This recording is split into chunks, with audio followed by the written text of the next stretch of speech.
Well, everyone, I'd like to take a look at this very helpful article by, what's his name, Jeff Smith, H. Jeff Smith, outlining shareholder theory versus stakeholder theory and pointing out some very, I think, helpful things about each theory, if you want to call it theory, and how they relate to each other or don't relate to each other.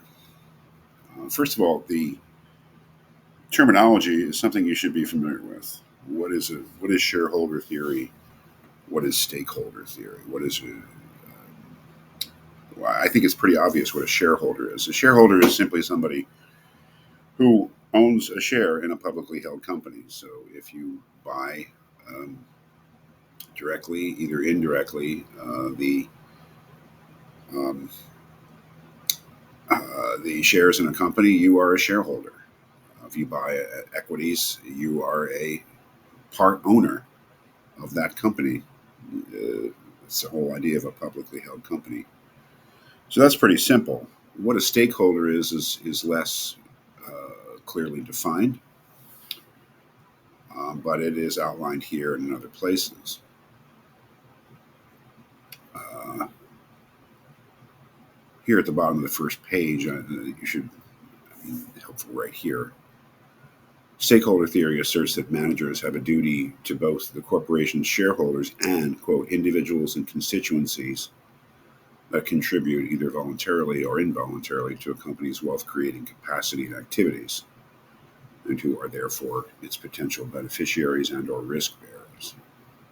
Although there is some debate regarding which stakeholders deserve consideration, a widely accepted interpretation refers to shareholders, customers, employees, suppliers, and the local community. So it's obvious from that the notion of a stakeholder is a wider category than shareholders. Shareholders are also stakeholders, but so are customers of the company, employees, suppliers, and the community.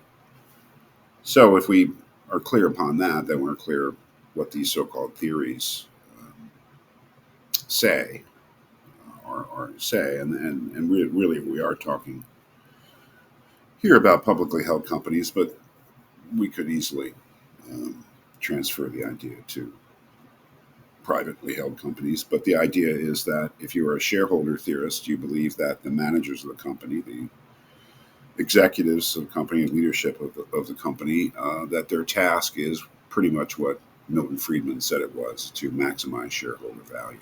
And that is their primary task, that they should be focused on the shareholders, the owners of the company. The stakeholder theory says that shareholders, of course, are important. They may even be of central importance, but they are not the only ones important. That there are other stakeholders involved, most prominently employees and customers, but also business partners and the community in which the business operates. That since they both contribute to the overall well being of the company and they also bear the risk of the things that the company does. The risk could be financial risk or environmental risk or social risk that they need to be paid attention to as well. And so that the manager of a company should not exclusively focus on one of these stakeholders, the shareholders, but should have the interests of all in mind when they make their decision. So this is a very good essay, I think, in comparing these two different theories, which are essentially two different theories of management, um, to each other, what the theories do and do not say, the extent to which the theories are incompatible, the ways in which they are compatible, um, and things like that. Um, just read the article; it's very readable. Um, but one of the more interesting things that he says is that he doesn't buy the idea that um, they are fully compatible. That is, if you look at, I asked you in the discussion board on page 87, um, he has a fictional scenario here. I think it's on page 87. I hope it's on page 87. Consider a business, he says, with many long term employees that has manufactured its products for more than 30 years in a small Midwestern town. Those products have been sold in many foreign markets, but for the past 10 years, not in the United States. Its executives have recently concluded that they can no longer afford to manufacture the products domestically, and the most cost effective solution is to outsource the manufacturing to another country. So there's a very simple scenario.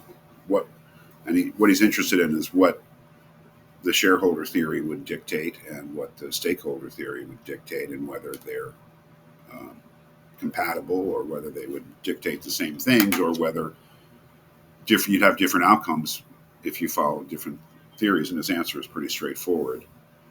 He says the shareholder theory would support closing the plant and would direct the executives to provide only what the law requires to the community and the employees. So it's pretty clear that the shareholder theory would mean you close the plant, and um, you don't do anything illegal to the community in which the plant is or to the employees, but you lay them off and you close the plant.